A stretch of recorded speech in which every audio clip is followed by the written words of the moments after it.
Bonjour à toutes, bonjour à tous. Merci d'être là pour cette dernière après-midi sur le salon SITL. Donc, on se rejoint sur la grande scène avec mes 4 intervenants pour évoquer un sujet majeur, l'efficience de la supply chain, qui s'appuie désormais, on peut le dire, sur un trio qui est quasi incontournable.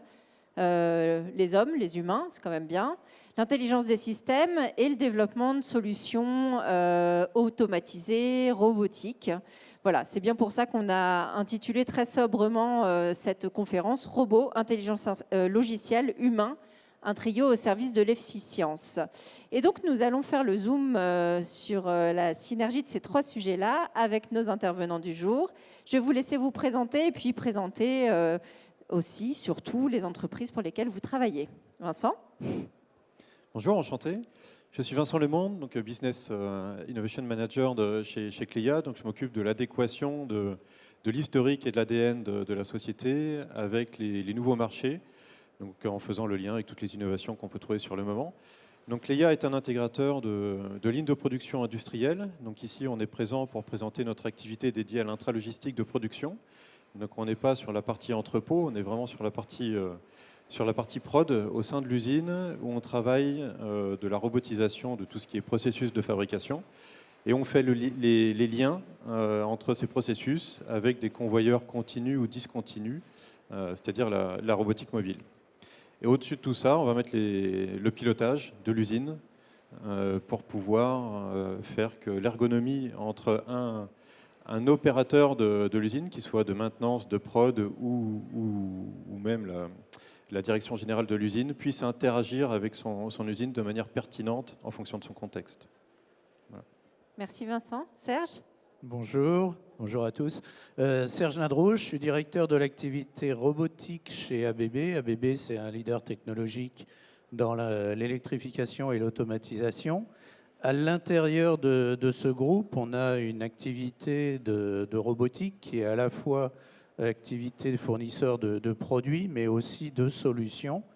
Et maintenant, avec l'expansion de la robotique, la facilité d'utilisation de la robotique, on est capable d'apporter des solutions dans le monde de la logistique, de l'intralogistique. On accompagne notre offre d'une offre d'AMR également, de chariot mobile, qui va vraiment compléter les besoins de ce secteur. C'est une activité sur laquelle on se focalise depuis 7-8 ans maintenant. Merci Serge. Quentin ? Donc, on fait dans l'ordre, mais après, on sera un peu plus dispersé. Hein. Donc, Quentin Violo, donc moi je suis ingénieur application chez Schaeffer. Donc j'accompagne les commerciaux sur le dimensionnement et le chiffrage des installations. Et Schaeffer, c'est un groupe intralogistique, un fournisseur de stockeurs, convoyeurs, solutions AGV, AMR pour tout ce qui est préparation et stockage dans la logistique. Émilie ? Allô ? Parfait. Bonjour à toutes et à tous. Merci de m'avoir invité à cette table ronde.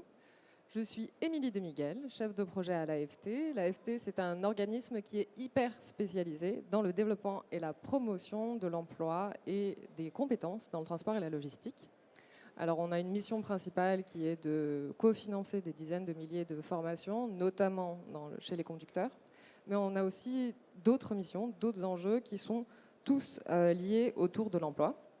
Donc, ça va être aider les entreprises du secteur à recruter, aider le grand public et les prescripteurs de formation à connaître et en apprendre plus sur les métiers du transport et la logistique, créer des programmes de formation pour accompagner les évolutions, etc. etc.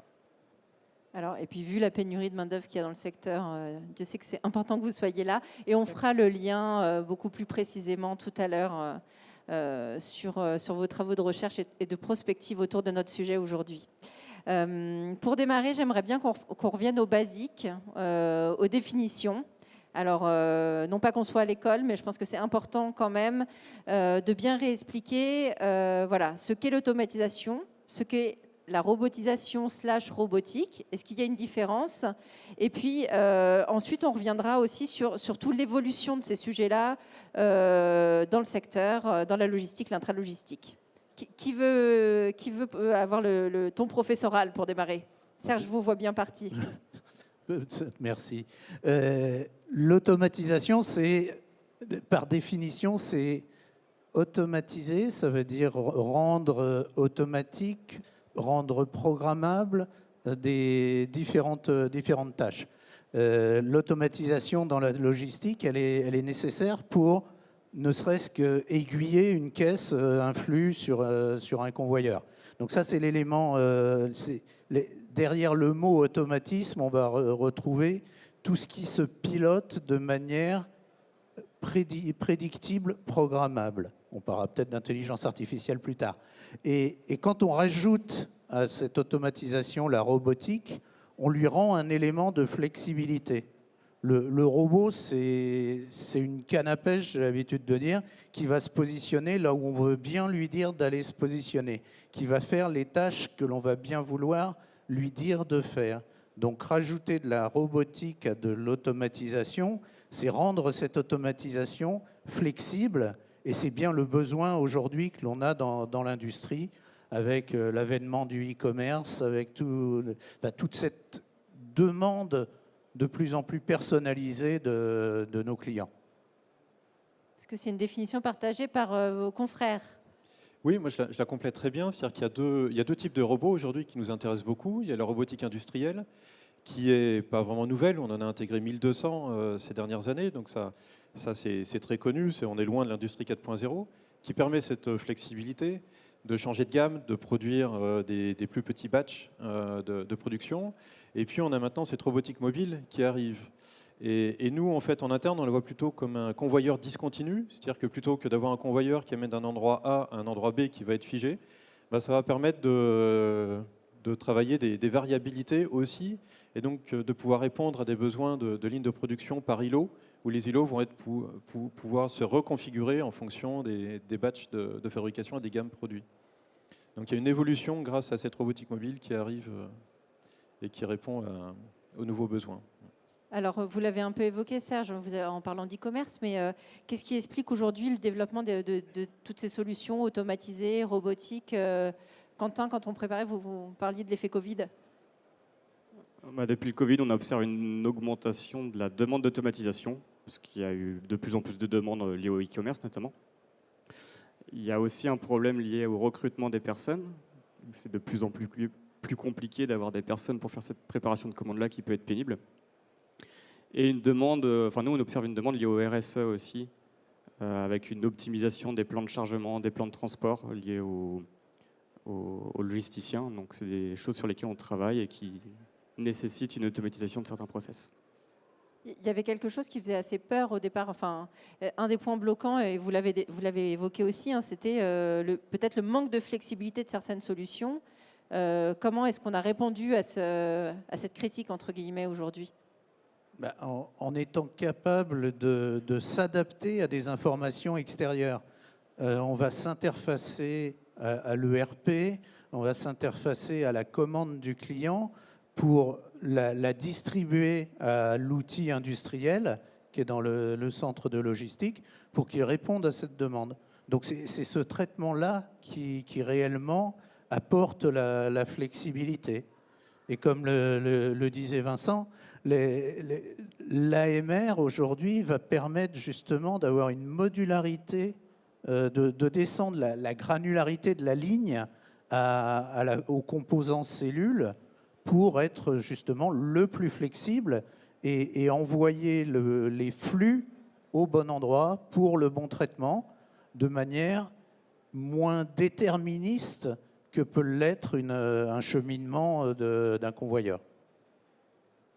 Alors, vous, Vincent, chez Cléas, c'est un peu particulier. Vous travaillez dans des secteurs assez pointus. Est-ce que vous pouvez nous expliquer un peu le fonctionnement de vos solutions? Je sais qu'on a demandé à ce qu'il puisse y avoir des vidéos aussi pour que vous puissiez un peu illustrer vos propos, pour nous présenter un peu ce que vous développez en interne, et puis on fera pareil pour vos co-intervenants ensuite. Nous, on est vraiment spécialisé sur le sur-mesure. Donc, quand on est sur de la palette, quand on a des choses vraiment standards, ça ne va pas être là où on sera le meilleur. En fait, on vient historiquement, la société a plus de 60 ans. Donc là, on voit un exemple, typiquement d'usine qui nous convient. On est intégrateur de ligne de production, donc on ne fait pas de la robotique en bout de ligne. On fait vraiment l'ensemble.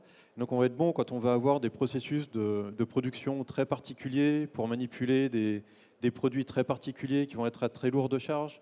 Donc quand on parle de robotique, pour le coup, ça n'allait pas à l'encontre de l'humain, hein, puisque de toute façon, sur les 1200 robots, je crois qu'on en a intégré un peu plus de 1000 qui vont avoir des poids de 700 kg. A priori, Donc, difficile pour un humain quand même. C'est ça. Et puis on est sur des quantités de plusieurs milliers de tonnes par jour. Donc je pense qu'on voilà, on est au-delà de ça. Donc la robotique, nous, elle est arrivée par, on le voit là sur ces exemples-là, c'est parce qu'on manipule du lourd, du gros, avec plutôt des faibles cadences. Donc ça, c'est l'historique de Cléa historiquement.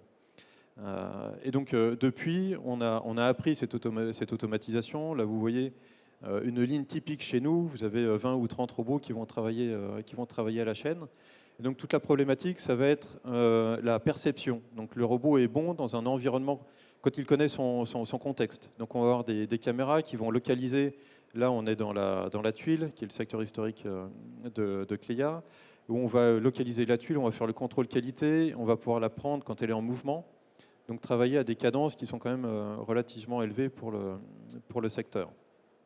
Après, sur la vidéo, moi qui traîne un petit peu, mais je peux meubler quand même, on va avoir des choses un peu plus techniques, où là on travaille un processus, enfin un process là, qui était de lavage, typiquement, où on vient avoir des changeurs d'outils, on vient vraiment s'adapter à un processus un peu plus complexe de production, et on va avoir l'interaction avec ce convoyeur discontinu, donc, qui va nous apporter la pièce et faire le lien entre différents îlots. En gros. Bon, je pense qu'on peut la couper, la vidéo. Elle dure 10 minutes. À moins, Oui, Vincent, que vous vouliez nous parler pendant 10 minutes. Mais non, mais l'idée, c'était voilà, avant qu'on rentre dans des cas concrets, dans les atouts, ou peut-être aussi les difficultés rencontrées dans l'installation de ce genre d'outils, c'était de bien comprendre ce que chacun faisait.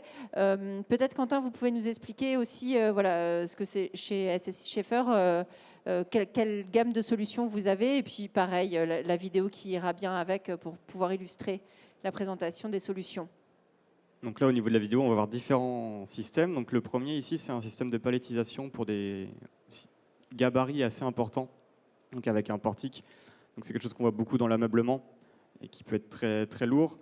On a tout ce qui est système de palettisation dans lequel ici on a des plus petites charges, et avec un système informatique, on va venir optimiser notre plan de palettisation de manière à faire le Tetris correctement dans la foulée. Donc avec une autre technologie de robot ici, un KUKA. Donc c'est vraiment améliorer le processus. Et ici, on est sur du picking au détail. Donc avec un système de visio, dans un bac dans lequel le produit est en vrac, on va venir piquer la référence jusqu'à 1000 pics par heure environ, en 24-24. Donc c'est vraiment améliorer des tâches qui peuvent être répétitives et lourdes dans les processus de préparation. Et Serge, à votre tour, et puis après, on rentre dans le vif du sujet. D'accord. Bah déjà, on va changer de couleur de robot. Voilà. On est sur du rouge. Voilà, ils seront plutôt clairs. L'exemple qu'on vous montre, c'est un centre d'intralogistique dans lequel on va retrouver pas mal d'applications qui sont du domaine de l'intralogistique. On va trouver du stockage d'entrée-sortie, on va trouver du tri de produits, et on va trouver des applications de picking, de packing, associer ces applications avec de la vision. Là, ce que vous voyez, c'est ce qu'on appelle le Flex Buffer chez ABB, qui est une tourelle de stockage intermédiaire dans laquelle on va venir ranger les produits qui vont rentrer dans cet atelier d'intralogistique, et on va les stocker sur un carrousel qui nous permettra d'aller les retrouver derrière pour les réinjecter dans une ligne afin de faire de la préparation de commande. Ça veut dire que là, on peut imaginer que dans chaque caisse de ce Flex Buffer, on a le même type de produit, le même CD de Céline Dion répété 40 fois, le même bouquin, etc., etc. Ensuite, sur ces opérations de picking, on va aller, avec de la vision, avec de la prise en vrac comme de ce type-là, on va aller prendre les produits et les préparer, les réorienter vers une préparation de commande. Donc ils vont partir sur un convoyeur de ce type-là pour être derrière repris et mis dans la caisse qui va aller dans votre centre de distribution logistique à la fin. Donc là, on voit une autre opération de picking pour préparer, associée à des systèmes de vision, associée à une intelligence de vérification des produits. Donc on élimine tout risque d'erreur. On est vraiment c'est de l'automatisation robotisée, puisqu'on va retrouver différents robots associés à des applications pour réaliser l'ensemble de ces tâches d'intralogistique. Et justement, alors, est-ce que ça veut dire que sur chaque activité de l'entrepôt, on peut avoir un robot? On pourrait robotiser chaque activité de l'entrepôt? On peut robotiser. À partir du moment où on rentre dans des cadences, un robot comme ça, il va taper à un coup seconde, 60 coups minute. Donc, dans la mesure où les cadences sont compatibles avec ce genre d'application, en effet, on est capable de les utiliser.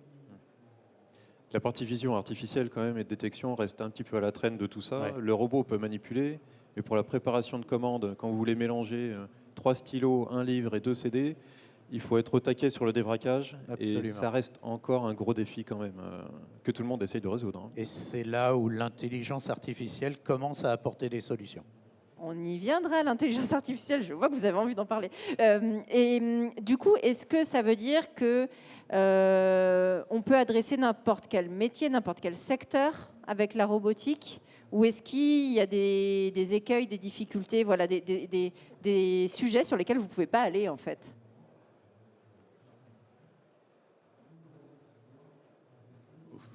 Oui, enfin, il y aura la cadence. Vous prenez les grands transstockeurs, on ne va pas y aller avec une robotique classique, mais on va y aller avec une autre forme de robotique. Il y a des exemples là, il y a des exposants qui offrent des solutions. La solution d'un transstocker, elle peut être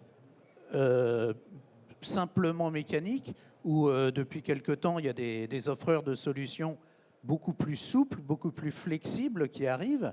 Ils ont fait une robotique qui n'est pas ma canne à pêche, mais qui est une autre sorte de robotique et qui apporte des solutions. Qu'est-ce qu'on cherche derrière ça et qu'est-ce qu'on met dans le mot robotique? C'est la flexibilité d'utilisation de moyens mécaniques. Techniquement, tout est possible. La seule vraie question, c'est le ROI derrière. Est-ce que la solution à mettre en place va vraiment répondre financièrement au problème? Donc ça, c'est là où des fois on bug. Ouais, je dirais que c'est une question de ROI et de flexibilité en fonction du système qu'on va mettre en place. Il y a des systèmes qui peuvent être très lourds qu'on va robotiser, mais qui seront très fixes dans le temps, tandis que de nouveaux systèmes comme des robots shuttle permettent d'être plus flexibles dans le temps et d'évoluer par rapport aux besoins qu'on a. Alors, moi, je voudrais qu'on parle de ce que ça peut apporter. Alors, au travers de ça, peut-être par des cas concrets, je ne sais pas.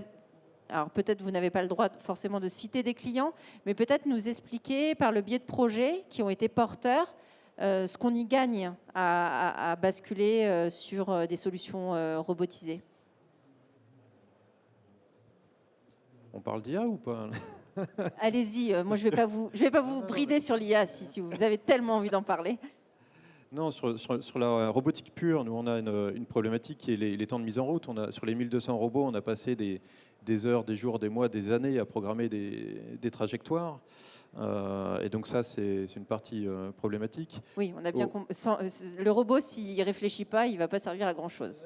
C'est ça. Non, mais il faut lui dire où aller, comment aller et quoi faire, et puis comment s'adapter. Et des fois dans des trajectoires qui peuvent être assez complexes, et ça prend du temps. Donc aujourd'hui, on est sur des travaux de recherche avec le CEA, où justement, on ne va pas dire au robot ce qu'il doit faire comme trajectoire, on lui décrit le résultat qu'on doit obtenir.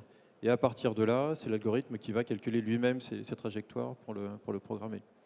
Et donc là, on commence à avoir des gains de temps de mise en route qui sont assez conséquents de notre côté, quoi. Du coup, ouais, on va basculer sur l'intelligence logicielle. Donc là, on l'a vu, hein, il y a des robots hyper perfectionnés.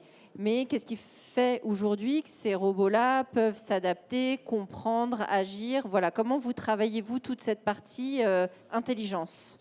Ben, je dirais que vous mettez une caméra au bout d'un robot ou dans l'environnement du robot pour lui dire d'aller à une certaine position. Cette caméra, jusqu'avant l'intelligence artificielle, on traitait l'image. Et de l'image, on était capable d'identifier l'endroit où envoyer le robot. Aujourd'hui, avec plus de puissance de calcul, on va être capable d'aller, comme vous le disiez, donner au robot l'information, la fonction qu'il doit remplir, et ce sera le traitement de cette image par une logique floue qu'on appelle intelligence artificielle, par le deep learning, que l'on saura auto-apprendre, auto-restituer, avoir une courbe de progrès qui va permettre d'être exact par une logique qui n'est plus une ligne de code bien définie, mais un moyen flou de trouver une solution exacte. Et à ce moment-là, votre intelligence artificielle, c'est rien d'autre qu'un élément, un capteur de l'environnement du robot supplémentaire qui lui donne des infos. On ne sait pas bien par quel cheminement il y arrive, mais qui lui donne la même info qu'un calcul déterministe qui, lui, du coup, serait limité. Ce qui permet de distinguer une bouteille d'eau en plastique écrasée d'un emballage de jambon. Ce qui n'est pas facile. Ouais, c'est mieux de le distinguer quand même. Oui, c'est mieux. Je préférais l'exemple de Céline Dion. Et du coup, Quentin, chez SSI, vous développez aussi la solution IT qui va bien. Donc nous, on développe la solution IT par rapport au système qui est utilisé, mais on l'utilise aussi d'une autre manière qui permet de faire de la prédiction par rapport aux commandes. Jusqu'à présent, par exemple, les systèmes automatisés étaient dimensionnés sur une moyenne ou un pic ou autre. Et avec l'intelligence artificielle ou le machine learning, on va diminuer un peu la performance nécessaire par la prédiction qu'on arrive à faire. Et ça permet d'avoir un investissement qui est moins lourd au départ pour le client. Et alors, je reviens sur mes bénéfices, mais qu'est-ce que ça apporte concrètement si on parle de préparation de commandes, si on parle de stockage, d'expédition, voilà. C'est quoi les gains de ce type de solution? Nous, on a vraiment 3 cas d'utilisation de l'IA, et le premier, c'est l'optimisation. C'est-à-dire que là, l'IA, c'est optimiser beaucoup mieux que 15 cerveaux humains complétés. Donc ça, il n'y a pas à dire. Donc pour faire du contrôle process, l'IA va être le meilleur. On l'utilise beaucoup pour la maintenance aussi. On était sur la maintenance préventive, la maintenance prédictive. Maintenant, sur nos usines, on a plusieurs milliers de capteurs qui nous donnent de l'information toutes les demi-millisecondes. Donc à partir de là, on sait pouvoir dire, ben voilà, vu les 3 mois passés, on sait qu'il va se passer, voilà, il y a tel risque qui vont arriver. Donc ça, c'est vraiment important. Et après, il y a l'ergonomie, en fait. C'est comment un utilisateur qui soit vraiment un opérateur de conduite de ligne ou de maintenance, que ce soit la direction générale, etc., comment elle va s'adresser à l'usine et recevoir des informations qui la concernent. Donc l'IA comprend le contexte de l'usine et va retranscrire ce contexte en fonction des besoins de l'opérateur et pas autrement. Et à ça, moi, je rajouterais l'évolutivité de votre installation.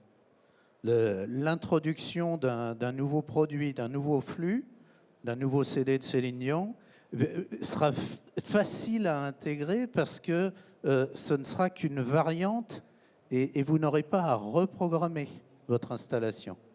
Elle s'adaptera à l'introduction de nouveaux éléments. C'est l'évolution sans remettre en cause le cœur en fait de l'usine. Donc vous savez prendre en compte les nouveautés et les nouveautés imprévues. Vous savez la différence entre ce que vous ne connaissez pas, enfin l'inconnu connu et l'inconnu inconnu. Souvent l'inconnu connu, on arrive à savoir ce qu'on ne connaît pas. Et ça, c'est à peu près gérable. L'inconnu inconnu, ben là, c'est vraiment ce qui vous tombe dessus et qui est complètement imprévisible. Voilà, maintenant, on arrive à gérer cet inconnu inconnu. Même dans ce vilain monde VUCA. Moi, j'ajouterais juste que ça apporte une qualité au niveau de la préparation et ça améliore aussi les conditions au niveau de l'opérateur qu'on peut avoir. Parce que quand on ne peut pas tout automatiser, il faut penser aussi à l'humain avant ça. Vous me faites une belle transition, Quentin. Merci beaucoup. Quand on préparait, moi, j'ai bien aimé. Voilà, vous avez parlé, Serge, de l'acceptation sociale du robot. Est-ce que vous pouvez m'expliquer? En fait, l'acceptation sociale du robot, c'est le robot va aider. Il faut le prendre réellement comme une aide à l'opérateur. On a travaillé aussi sur des programmes par le passé avec le syndicat de la robotique sur ce qu'on a appelé un programme qui s'appelait, je n'ai plus en tête le nom, mais ce qui était une aide aux primo-accédants à la robotique. Et ce que l'on a vu à travers ce programme, c'était RoboStart PME. Et à travers ce programme-là, on amenait le premier robot dans des ateliers et on a vu ce qu'était l'acceptabilité. L'acceptabilité, elle passait par intégrer les opérateurs, intégrer la société dans l'amont de l'arrivée du robot pour s'accaparer, comprendre l'automatisation et comprendre le gain que ça allait apporter. Et en même temps, c'était une manière de monter en compétence le personnel de l'usine. Et sur ce programme-là qu'on a déroulé en France, qui a dû permettre d'intégrer, je ne sais pas, 250, 300 robots avec des aides gouvernementales, c'était assez intéressant. L'ensemble de ces sociétés qui ont été primo-accédants à la robotique, on grossit. Donc le côté, on a démontré par la preuve que l'automatisation, la robotisation était une aide à la compétitivité de nos sociétés. Et ça, c'était avant le Covid. Donc aujourd'hui, on est encore sur des thématiques différentes. Dans le quotidien de vos métiers, encore aujourd'hui, Quentin, Vincent, quand vous arrivez sur un projet, comment vous faites pour sensibiliser, expliquer ce que Serge vient d'expliquer? Voilà, tout le monde ne l'a pas vécu, il y a encore des craintes, il ne faut pas se voiler la face. Comment on dépasse tout ça? Alors moi, quand on traite un dossier, on est souvent avec les mêmes équipes, les logisticiens ou les techniciens ou les méthodes des entreprises. Donc c'est à l'entreprise d'amener ce changement et d'expliquer ce changement qui est nécessaire pour eux via une conduite du changement. Et il faut expliquer vraiment à l'utilisateur ce qui se passe et pourquoi est-ce qu'on est amené à faire ces changements au sein de l'entreprise. Donc c'est vraiment un gros travail interne, je pense. On a moins la problématique, on est souvent sur du greenfield, donc on part d'une usine voilà, sur un terrain vierge, et de toute façon, ce ne serait pas réalisable à la main. Donc ça va, l'argument il est plutôt facile à amener. Mais alors, et puis, est-ce qu'il y a besoin d'une formation pour utiliser ces robots? Oui, parce que c'est un nouvel arrivant dans l'environnement. Donc la formation fait partie de l'acceptabilité. Ensuite, aujourd'hui, les robots sont de plus en plus faciles à intégrer. Donc il y a ces choses-là. Et on a aussi l'aide du digital. Ça veut dire qu'en amont, aussi bien Vincent que nous, que Quentin, on va créer l'environnement que l'on va installer chez le client en amont, en digital. Donc on est capable de mettre les lunettes de la PS5 et au lieu de faire du World of Warcraft, on va se promener dans son installation robotisée. Donc on va déjà être capable de comprendre ses modes de marche, de se servir de ces outils pour faire de la formation. S'il y a une interaction opérateur dans la solution qu'on va fournir, on va être capable de la simuler. Donc c'est très intéressant. On associe vraiment beaucoup de technologies pour arriver à une solution finale. On est beaucoup sur le marché américain et le sujet de la maintenance est un sujet que les gens veulent vraiment porter parce qu'ils prennent vraiment des gens dans la rue pour faire la maintenance des machines. Donc c'est poussé à son extrême. Et donc là, on est obligé de rendre nos usines compatibles avec des opérateurs de maintenance qui n'ont aucune compétence. Donc c'est là où, quand on dit que l'ergonomie de nos usines doit s'adapter à n'importe qui, là on est vraiment dans un cas très concret. Et c'est là où l'IA nous permet de créer des interfaces automatisées en fonction des compétences que l'on a en face de nous. Moi, je dirais que la maintenance, on la commence dès la phase projet, puisqu'en cours de réalisation du projet, on attaque déjà les équipes maintenance en cours de montage, en cours de réception. Et jusqu'à la réception définitive, on accompagne les personnes aussi pour les épauler et les aider dans ce changement par rapport à leur travail. Alors, on reviendra sur ce volet de l'emploi, de la compétence par rapport à la maintenance, mais à d'autres sujets aussi autour de tout ce qui est digitalisation et automatisation. Avant de vous laisser la parole, Émilie, moi je voudrais juste qu'on reboucle sur... on a parlé de l'IA, mais j'imagine qu'il y a plein d'autres sujets dans les tuyaux autour du développement vraiment très croissant de la robotique dans notre secteur. Quels sont les sujets sur lesquels vous travaillez? Alors, je me doute bien que vous ne pouvez pas tout nous dévoiler, mais voilà, vous avez des équipes R&D. Demain, qu'est-ce qu'on pourrait voir arriver dans l'entrepôt? Qu'est-ce qui pourrait encore faire évoluer les process? Nous, le gros sujet du moment, c'est l'économie d'énergie. Mais ça va se résoudre encore par l'IA. C'est-à-dire qu'on a différents modes d'orchestrateurs. Et on a un mode d'orchestration qui va nous dire, là, je ne veux pas consommer plus de tant de mégawatts dans mon usine. Donc l'orchestrateur va organiser absolument tout, donner les bonnes consignes et les bonnes missions aux différents robots, automatismes, etc., pour pouvoir adapter l'usine à une consommation cible et ne pas la dépasser au détriment des cadences, par exemple. Parce que c'est un sujet qu'on n'a pas beaucoup abordé, mais c'est en lien aussi avec la robotique, tout ça. Oui, en effet, on est dessus également.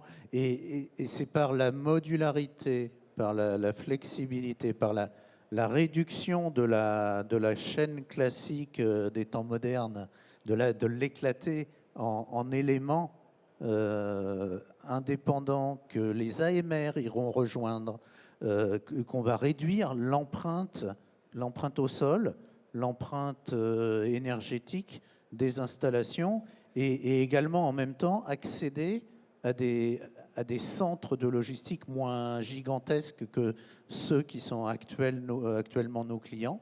Donc on va en descendant la granularité de tous ces éléments-là, on va pouvoir étendre aussi pour nous notre marché. Donc on observe les mêmes phénomènes. On va avoir des centres logistiques plus gros, mais on va vouloir diminuer la surface, donc on va monter en hauteur, donc avec les grands transstockers. Mais on a aussi également un besoin de proximité avec les différentes personnes, et c'est là où il faut des plus petits entrepôts très flexibles, faciles à mettre en œuvre et rapides. Donc, a priori, encore de beaux jours devant vous, quoi. Pas mal de boulot. Beaucoup de challenges, oui. Alors, on fait un petit pas de côté. Voilà, on a beaucoup parlé de nouvelles technologies, d'IA, de la robotique. On a mis ça en parallèle avec l'activité humaine. Et justement, vous, l'AFT, vous travaillez beaucoup sur l'humain, puisque vous réfléchissez à tout ce qui est emploi et compétences. Et vous avez réfléchi à l'impact que ça peut avoir sur l'emploi et la compétence. Est-ce que, Émilie, vous pouvez nous expliquer tout ça? Exactement, merci. Alors, on a réfléchi, mais on n'était pas tout seul, je vous rassure. On est avec d'autres acteurs du transport et de la logistique. Et en effet, tout à l'heure, on parlait d'appréhension de la robotisation et d'autres choses, de la digitalisation. Et d'ailleurs, c'est un des services que propose l'AFT, c'est d'informer justement tout cet écosystème transport logistique des innovations et de l'impact que ça va avoir sur les activités. Donc, chez nous, c'est le rôle du Lab Transport. Le Lab Transport, c'est une commission qui est prospective. Le but du jeu, c'est d'essayer d'expliquer les innovations de manière assez simple, accessible, et aussi d'anticiper l'impact sur les emplois et compétences, parce que ça reste quand même notre credo. Ces derniers temps, on a souhaité donner une dimension plus terrain, un aspect plus terrain, avec des vidéos qui vont être tournées dans des entreprises. On est en train de continuer à travailler là-dessus. Et on aurait deux types de vidéos. La première vidéo de quelques minutes, c'est un vie ma vie où on va justement voir par exemple un opérateur logistique dans son quotidien et voir comment l'ensemble de ces innovations, qu'elles soient en termes de process ou en termes technologiques, vont impacter son quotidien, changer ses missions, etc. Et de l'autre côté, pour qu'on puisse croiser les regards, on aura un directeur, que ce soit plutôt côté RH, opérationnel, qui va lui nous expliquer comment une innovation en particulier va impacter, que ce soit à l'échelle d'un service, d'un entrepôt ou même de l'ensemble de l'organisation. Donc ce sont des petites vidéos qui vont être publiées à partir de la fin février, on va en avoir tous les 2 mois. Je vois qu'il y a des jolies solutions, donc n'hésitez pas à venir vers nous. Du moment qu'une entreprise du transport et de la logistique nous ouvre ses portes et essaie de nous expliquer comment ça passe, on est friand. Donc ça, c'est un des premiers services que l'on propose. Un deuxième service que l'on propose, ça va être anticiper les évolutions des métiers et des compétences. Donc ça, c'est un travail que l'on fait, encore une fois un travail prospectif, que l'on fait notamment en ce moment une démarche prospective emploi compétences avec France Logistique. D'ailleurs, Anne-Marie Edra qui était présente le premier jour. Pardon. Et ici, on essaie de prendre un pas de recul et on va essayer d'estimer comment les filières clients du transport et de la logistique anticipent elles-mêmes leurs propres mutations, puisque l'on sait très bien que tous les autres secteurs vont impacter directement ou indirectement le transport et la logistique. Donc on est allé voir différentes filières clientes. Dans ces filières clientes, on a vu l'automobile, pharma, agriculture, le commerce, la distribution. Et il en résulte qu'il va quand même y avoir des profondes mutations. Et que ces mutations, qu'elles soient liées pour le secteur primaire, donc ça va être quelque chose plutôt environnemental, secondaire ou tertiaire, ça va être du sociologique, des nouvelles tendances de consommation, technologiques, etc., etc. Il y a quand même de profondes mutations qui vont se mettre en place. Donc ça a été notre première partie. Vous inquiétez pas, il y a un livrable si vous souhaitez en savoir plus qui est disponible. Et puis la deuxième partie, ça a été, toutes ces mutations, ok, mais comment ça va impacter le transport et la logistique? Donc là, on a demandé à différents acteurs du transport et de la logistique d'essayer d'imaginer avec nous ces 10-15 prochaines années, comment ça allait se passer pour nous. Alors on a discuté avec des équipementiers, des prestataires, des fournisseurs de solutions. Et en effet, on va voir qu'en général, il va y avoir une augmentation du volume de salariés, mais aussi une transformation des compétences. Et le maître mot, un peu, c'était les compétences transversales pour faire preuve de plus de résilience. On n'est même pas essayé de prendre l'avantage, de gagner du temps, on est juste essayé de suivre les évolutions et les demandes qui nous seront demandées demain. Et ça revient aussi un peu sur les compétences dont vous parliez, parce qu'en effet, il faut être capable de gérer une automatisation ou un robot en particulier, mais être capable de pouvoir travailler avec un robot en particulier demande des compétences plus larges à connaître en amont.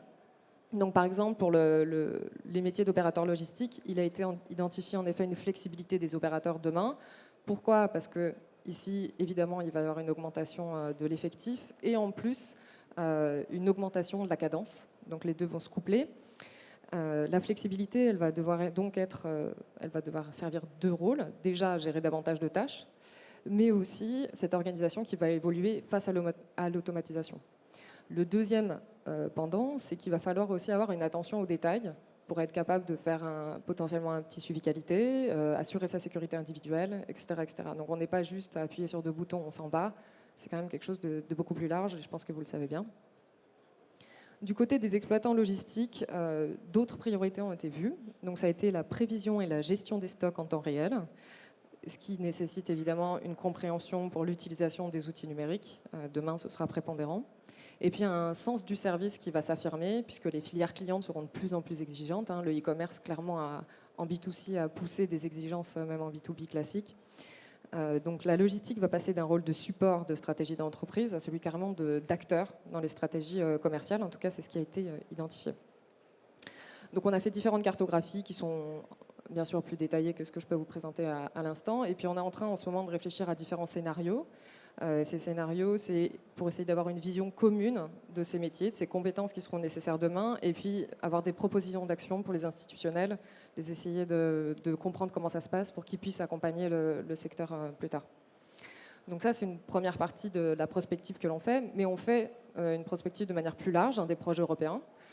Chez nous, les projets européens, c'est principalement des projets Erasmus+, parce qu'ils sont dédiés à la formation. Il y en a peut-être certains d'entre vous qui ont pu bénéficier d'un échange en Erasmus. Et ben, c'est le même programme. Donc on avait le projet Future Driver en 2016, donc ça commence à dater, qui lui était centré sur le métier du conducteur. Pourquoi? Parce que bien sûr, il était clé, il est toujours clé dans le transport et la logistique, mais aussi parce que là, il allait faire face à l'automatisation que l'on retrouve ici, l'automatisation du véhicule. En 2016, il y avait un fort appui sur l'automatisation, niveau 4 et niveau 5. Niveau 5, c'est le conducteur n'est plus responsable de la conduite, et du coup, il peut faire plein d'autres tâches qui sont notamment liées au numérique. Niveau 4, il n'est plus responsable de sa conduite, mais seulement sur certains tronçons. Ça peut être un morceau d'autoroute, ça peut être lors du déchargement, ça peut être, etc. etc. C'est choisi, quoi. Donc ce qui est intéressant, c'est au-delà de l'automatisation de la conduite, c'est qu'on a pu déterminer un profil de conducteur de demain, qui lui aura donc des connaissances, des compétences, des savoir-faire plus larges, mais ça va impacter forcément la logistique aussi. Notamment dans les opérations de chargement et de déchargement dans l'entrepôt, mais aussi dans le suivi des documents de travail administratifs qui passeront bien évidemment tout par le numérique demain, et potentiellement avec la blockchain, etc. Ce suivi de projet Future Driver, il a été avec le projet Steer to Career. Donc ça, c'est à partir, pareil, 2018. Il est terminé en 2021. Et là, le but du jeu, c'était de se dire, bon, OK, le métier du conducteur va changer, mais comment est-ce qu'elle va changer? Donc là, c'était un programme de formation. Et deuxièmement, quelles sont les passerelles potentielles à faire? Puisque si demain, nous étions encore dans la possibilité d'une automatisation 5, ce qui est moins possible aujourd'hui, pour être honnête, parce que les infrastructures sont tellement chères que, bon, c'est pas pour demain. Mais par contre, il y aurait peut-être moins besoin de conducteurs, et du coup, comment on peut faire ces passerelles? Donc on a essayé d'identifier quelles seront les compétences de demain, à la fois pour les différents types de conducteurs, mais aussi pour une vingtaine de métiers. Et c'est cette fameuse cartographie. Et on se rend compte qu'on a entre 70 et 80% de compétences qui sont transversales avec, par exemple, un opérateur logistique. Les compétences transversales, ce sont des compétences que l'on peut passer d'un métier à l'autre. Ça va être la possibilité de travailler en équipe ou de manière individuelle, la capacité de gérer le stress, de gérer des outils numériques, etc. Et on a un peu moins de 10% de compétences techniques qui sont là vraiment, elles, brutes et liées au métier de transversal. Donc on voit bien que demain, grâce à la numérisation, grâce à cette automatisation, les métiers seront de plus en plus proches en fait et vont pouvoir se partager un peu plus facilement le travail. Donc ça, c'est un point. Et puis notre dernière action, notre dernier service, que l'on va vous présenter ici, parce que je vous rassure, on en fait aussi d'autres et pas que liés à la logistique, c'est de doter les enseignants et les formateurs de la filière de ressources pédagogiques sur la digitalisation de la supply chain et pour accompagner leur montée en compétences.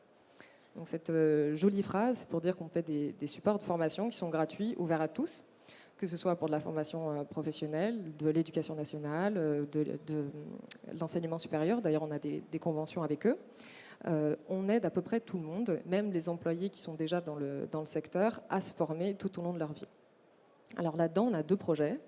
Le projet Dixscale, où ici, le but du jeu, c'est de présenter les innovations digitales dans la supply et donc l'application notamment dans la logistique.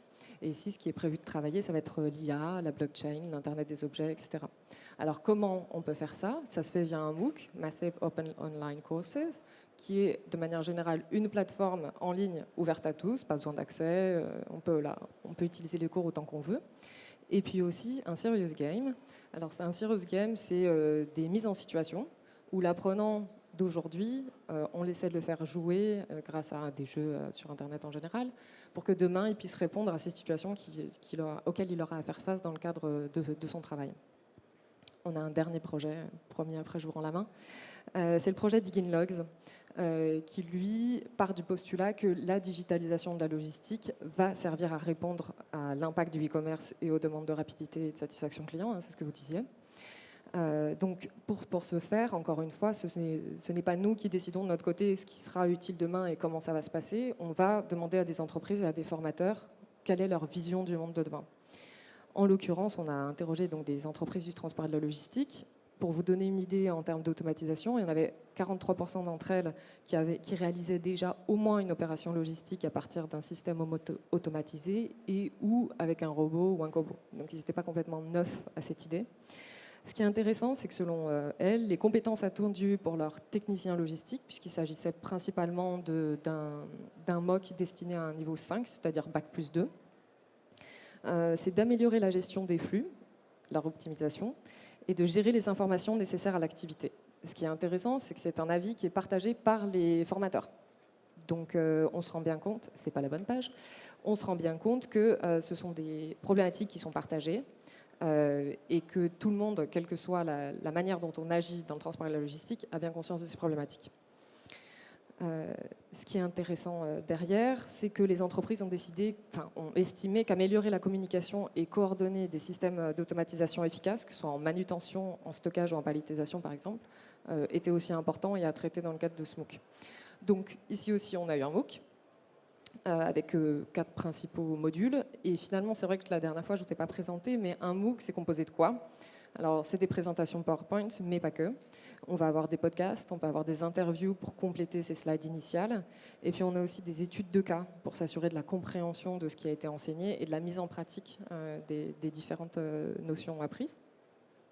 Donc voilà, donc on se rend bien compte que la portée de l'AFT face aux innovations technologiques et organisationnelles, c'est déjà permettre au grand public de comprendre et de s'approprier ces nouvelles innovations, de découvrir les métiers du transport et de la logistique aussi. Il s'agit d'appuyer les acteurs de la formation pour renforcer l'employabilité des apprenants, d'aider les entreprises du secteur à se préparer aux mutations et aussi à recruter, parce qu'on a tout un programme pour l'aide au recrutement. Et puis d'apporter des éléments d'éclairage aux partenaires, notamment institutionnels, pour qu'eux aussi puissent aider et accompagner dans le transport et la logistique. Donc on assiste un peu l'ensemble de ces acteurs du transport et de la logistique pour que les évolutions en emploi et en compétences se fassent dans les meilleures conditions possibles. Merci beaucoup, Émilie. De rien. Qu'est-ce que ça vous inspire d'entendre tout ça? Et d'ailleurs, est-ce que vous avez du mal, vous, à recruter des gens, justement, pour travailler sur toutes ces questions de nouvelles techno, des ingénieurs, etc., voilà, prêts à bosser dans la robotique et dans la logistique? Oui, c'est vraiment un métier en tension et on travaille avec les syndicats Evolis ou autres sur réellement de travailler en amont vers le secteur de l'éducation pour attirer les jeunes à aller vers l'industrie, l'automatisation. Ce sont des métiers, la mécatronique, qui sont vraiment des métiers recherchés. Et c'est très intéressant ce que vous faites parce que c'est ensemble qu'on pourra avancer, qu'on pourra apporter des messages, qu'on pourra expliquer dans les écoles ou former derrière, faire évoluer des personnes pour qu'ils intègrent nos métiers, parce que c'est sympa de bosser dans des métiers où on fait bouger des choses. Moi, c'est ce qui m'a attiré quand je suis rentré dans ce domaine-là. Donc il faut qu'on sache le valoriser. Exactement, et on pense aussi que la robotisation, l'intelligence logicielle, etc., vont être des leviers d'intérêt, parce qu'aujourd'hui, on a un peu une vision assez classique, le transport égale une personne derrière un poids lourd ou un bus. Ça se résume un peu schématiquement à ça dans le grand public.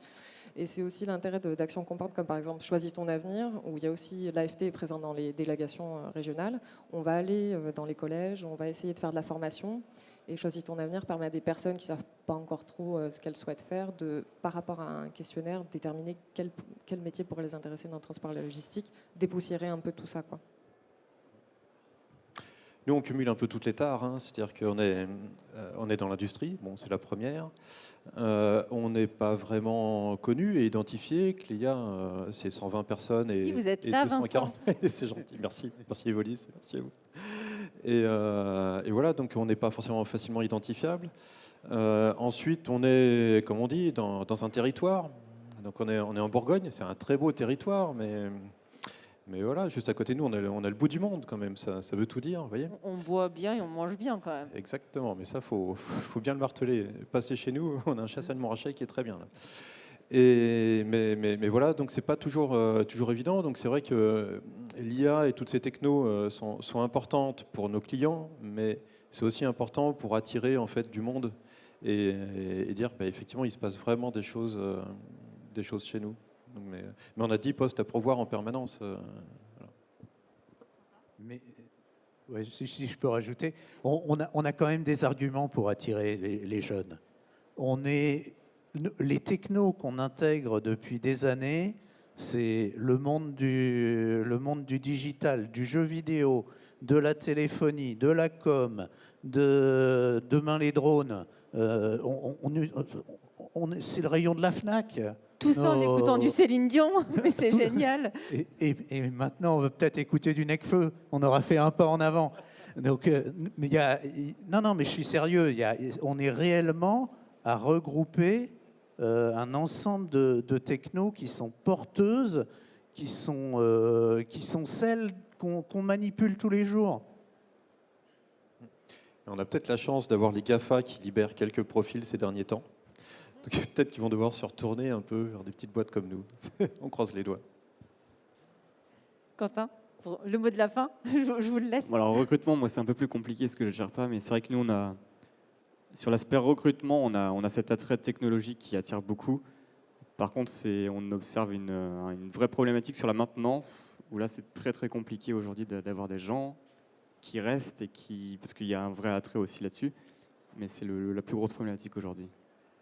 Merci. On a digressé vers l'emploi et les compétences, mais en même temps, on avait quand même humain dans le titre. Et je pense que voilà, ça reste quand même la clé de voûte pour que le secteur tourne à plein régime. Il nous reste quelques minutes. Est-ce qu'il y a des questions ?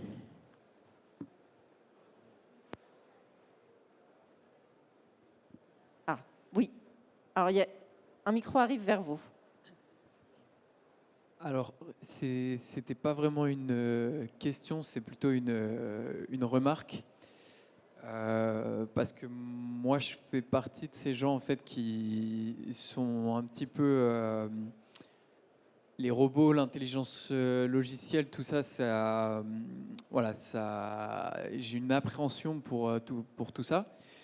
Et voilà, c'était simplement pour rappeler qu'il y a aussi des entreprises qui peuvent choisir une autre voie qui est, voilà, quand on produit des choses dans un village et qu'on livre voilà, des paniers ou des autres produits dans le village d'à côté, on n'a pas forcément besoin d'automatiser le transport parce que on transporte les produits sur des petites distances. Quand on fabrique des choses dans un atelier, on n'a pas forcément il n'y a pas de ligne de production à automatiser. Voilà, c'était simplement pour dire que c'est un choix possible pour les entreprises, pour des choix qu'on peut faire. Voilà. En effet, en tout cas du point de vue de l'AFT, l'automatisation, puisqu'on travaille dans les emplois et les compétences, ce n'est pas une nécessité. En l'occurrence, de la manière dont on le voit dans les différents projets, c'est qu'il y a des demandes, une cadence qui devient, on ne va pas dire infernale, mais extrêmement tendue, des difficultés de recrutement malgré le fait qu'on essaie de promouvoir les métiers, de les présenter, etc., etc. Et en fait, c'est un peu une solution, on parlait de ROI tout à l'heure, à force de croiser, à force d'avoir des difficultés dans l'emploi, ça peut être une solution pour aider. Ce n'est pas la seule solution et ce n'est pas celle qu'il faut envisager systématiquement. Voilà. Donc elle peut aider à soutenir, on va dire, une activité humaine. Et en plus, c'est encadré par des humains. Nous, dans tous les cas, à chaque fois, on se rend bien compte que l'automatisation, il y a certaines tâches qui seront automatisées en effet, mais c'est toujours entouré d'humains. Il y a peut-être d'autres remarques, mes co-intervenants. Mais c'est un vrai sujet de société. Et tout ce qui peut être fait en local, c'est évidemment tout ça autant de gagner. Quand on parle d'économie d'énergie, le mieux, c'est de ne pas en utiliser. Ça, il n'y a aucun doute sur le sujet. Il y a certains produits qui sont un peu difficiles, où la société a du mal à s'en passer aujourd'hui. Là, quand on parle de briques et de tuiles, c'est un peu compliqué de fabriquer de la brique et de la tuile en local pour le coup. Il y a des solutions, il faudrait des maisons plus petites et des choses comme ça. Donc c'est vraiment une réflexion sociétale forte, effectivement, bien d'accord. Est-ce qu'on a une autre remarque ou question ?